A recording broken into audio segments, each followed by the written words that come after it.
Hi guys, welcome back to నిక్సర్విస్ creation. ఇవాళ నేను జ్యూసీగా నోట్లో పెట్టుకుంటే అలా కరిగిపోయే ఎమ్మీగా ఉండే వెజ్ క్యారమెల్ పుడ్డింగ్ అయితే తయారు చేయబోతున్నాను అనమాట. సో ఇది ఎలా తయారు చేసుకోవాలన్నది ఇప్పుడు మనం ప్రాసెస్లోకి వెళ్ళిపోదాం. దానికోసం ఒక మందపాటి కడాయి పెట్టేసుకున్నాను అనమాట. ఇప్పుడు ఇందులో క్యారమెల్ కోసం ఒక పావు కప్పు షుగర్ తీసుకుంటున్నాను అనమాట. ఇందులో కొంచెం వాటర్ పోసుకొని ఇది క్యారమెల్ అయ్యే వరకు కుక్ చేసుకోవాలన్నమాట. కొంచెం పోసుకోవాలి, ఎక్కువ పోసుకోకూడదు.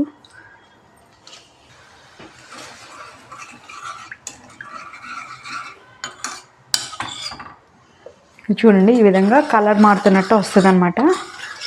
చేసేసుకొని ఇదిగోండి, ఇలా కలర్ వచ్చేస్తుంది కదా. ఇప్పుడు మనం గ్యాస్ కూడా ఆఫ్ చేసేసుకున్నాం కదా. మనము ఏ గిన్నెలో అయితే పుడ్డింగ్ చేసుకుంటున్నామో అందులోకి వేసేసుకోవాలన్నమాట. ఇది మొత్తం కూడా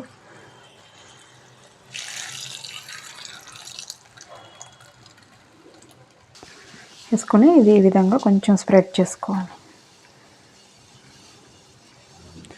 దీన్ని పక్కన పెట్టేసుకుందాం. ఇప్పుడు మిక్సీ జార్ తీసుకొని ఇందులో నేనైతే బ్రౌన్ బ్రెడ్ తీసుకుంటున్నాను అనమాట. సో అందుకోసమని సైడ్స్ బ్రౌన్స్ కూడా తీయకోకుండా డైరెక్ట్గానే వేసేసుకుంటున్నాను. మీ ఇష్టం, మిల్క్ బ్రెడ్ అయినా కూడా తీసుకోవచ్చు.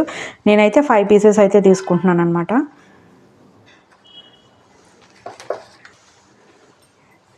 ఫైవ్ పీసెస్ బ్రెడ్ అయితే తీసుకున్నాను. ఇప్పుడు ఇందులో ఒక పావు కప్పు షుగర్ యాడ్ చేసుకోవాలి, పావు కప్పు మిల్క్, ఇందులో 3 స్పూన్స్ కస్టర్డ్ పౌడర్ కూడా యాడ్ చేసుకోవాలన్నమాట. ఏ కంపెనీ అయినా పర్వాలేదు. 3 స్పూన్స్ కస్టర్డ్ పౌడర్ యాడ్ చేసుకోవాలి. ఫుల్ స్పూన్తో 3 స్పూన్స్.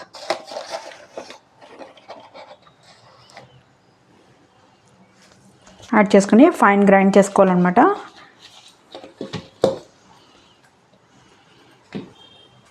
చూడండి, ఈ విధంగా అయితే కనుక మెత్తగా పేస్ట్ లాగా అయితే చేసుకోవాలన్నమాట. ఇందాక మనం క్యారమెల్ వేసుకున్న బౌల్ ఉంది కదా, అది తీసుకొని మొత్తం ఇందులో స్ప్రెడ్ చేసేసుకోవాలి.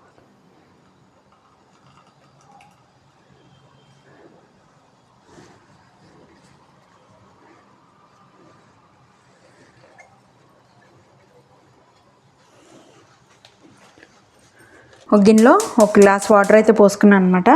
ఒక స్టాండ్ పెట్టేసుకోవాలి. ఇందులో పెట్టేసుకుని ఇది కుక్కర్లో అయినా పెట్టేసుకోవచ్చు అనమాట. కానీ వాషరు తీసేసుకుని పెట్టుకోవాలి. లేదు అంటే కనుక ఏదో పెద్ద గిన్నెలో అయినా పెట్టేసుకుని ఇలా వాటర్ పోసుకోవాలన్నమాట. ఇడ్లీ కుక్కర్లో కూడా పెట్టేసుకోవచ్చు అనమాట.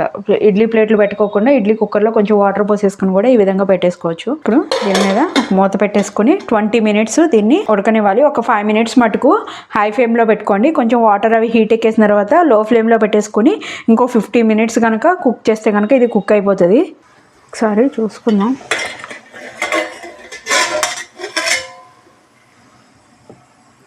ఇలా చాక్కి ఏమి అంటుకోకపోతే కనుక అయిపోయినట్టే అనమాట. ఇప్పుడు మనం గ్యాస్ ఆఫ్ చేసేసుకుందాం. ఆఫ్ చేసుకుని కొంచెం చల్లారిన తర్వాత అప్పుడు తీసుకుందాం దీంట్లోంచి.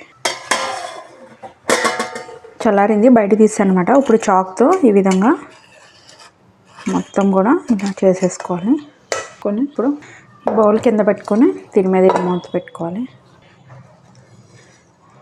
ఇలా వేసుకోవాలి. ఇప్పుడు దీన్ని హాట్గా కూడా సర్వ్ చేసుకోవచ్చు, కూల్గా కూడా సర్వ్ చేసుకోవచ్చు అనమాట. నేను మీకు కట్ చేసి చూపిస్తాను.